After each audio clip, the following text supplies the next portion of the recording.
Good morning Etobicoke. I'm currently here at Etobicoke North GO Station, approximately 8 kilometers north of the Kipling Station.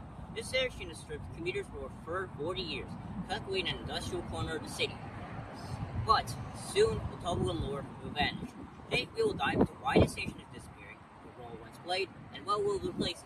All this and more in Crashout Transit.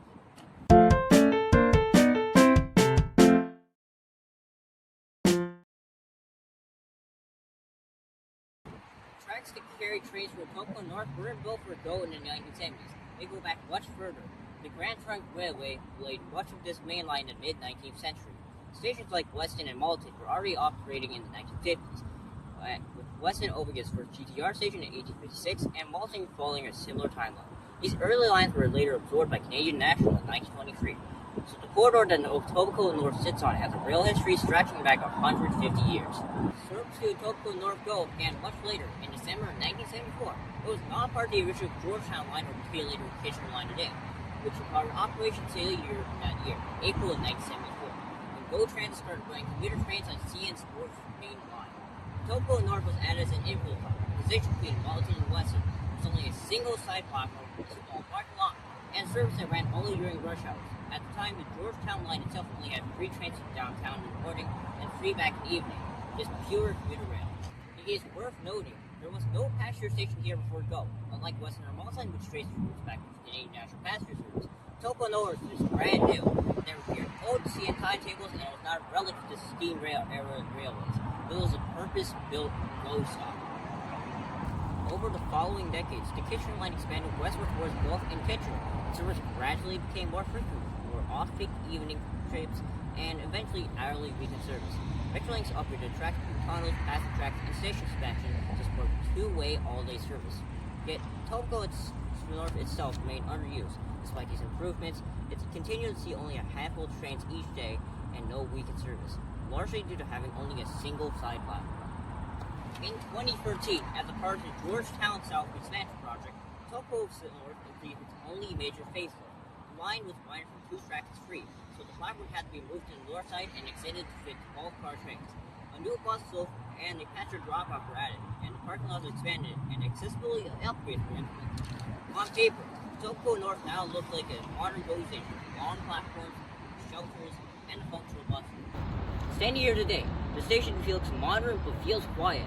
There are 2 pedestrian exits, a pathway from the northeast corner of Kipling and Belfield leading to the station building, and a staircase on the west side of Kipling that connects to the north parking lot and then the platform.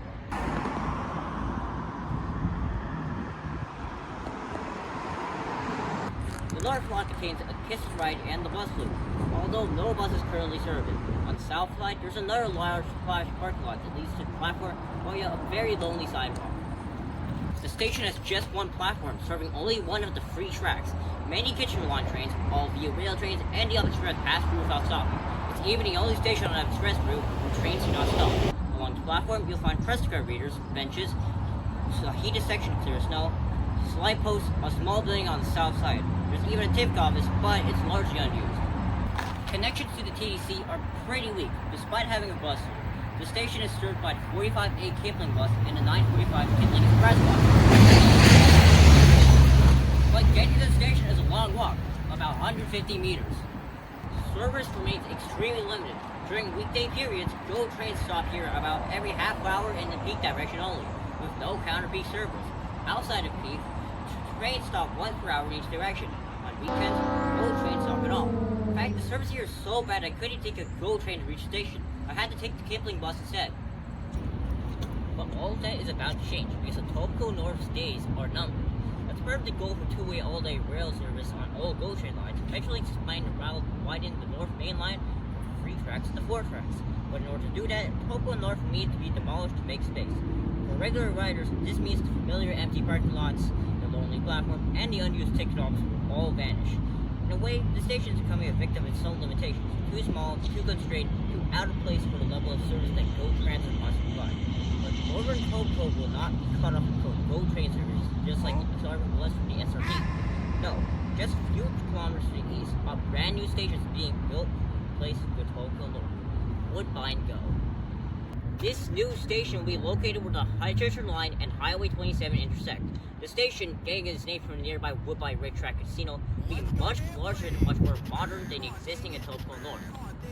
Woodbine Go is being designed as a brand new station from the ground up, designed to handle two-way all-day frequencies. There will be 2 island platforms featuring 4 tracks, plus dedicated Up Express platforms, so that way those trains can actually stop here, adding a new station to the Up Express after 15 years. Trains could arrive as frequently as 15 minutes during the busiest travel hours of the day, while two-way all-day service is active. A new bus stop in Kiss and Ride area will be built, while pedestrian bridges will finally fix the freight track crossing mess Etobicoke North is stuck with. Riders will get covered platforms under a continuous roof, a multi-use path linking here to Highway 27, which will probably be nowhere for now, and yes, parking lots because it's Metrolinx after all. On top of that, the station will show off a fancy new large entrance. That way you can go flocking inside after losing your entire paycheck at the Woodbine Racetrack. Crashout Transit does not endorse gambling in any way, shape, or form. The difference is that Woodbine's location is actually useful, just steps away from the racetrack, a short bus away from Woodbine Mall and Hubbard College, and a future transfer hub for those heading for Patterson Airport. Connection to the TC should be much better here, with an integrated bus most likely allowing 927 Highway 27 express buses to pull off the road to serve the station. Plus, if Line 6 Finch West ever gets extended to Patterson Airport, there will most likely be a station here, connecting the station to the Toronto subway. Construction is already underway on Woodbine Go as of September of 2025. Early work is in progress, clearing removing older utilities and grading excavation along the inner Kitchener corridor. In June of 2025, a contract was awarded for the next phase, deep sewer and utility work, relaying Entrance Road, plus preparing for future track conversion to accommodate the station platforms. Metrolinx expects Woodbine Go to serve about 7,000 daily passengers by 2041, significantly boosting ridership on the Kitchener corridor. Etobicoke's North story is not unique.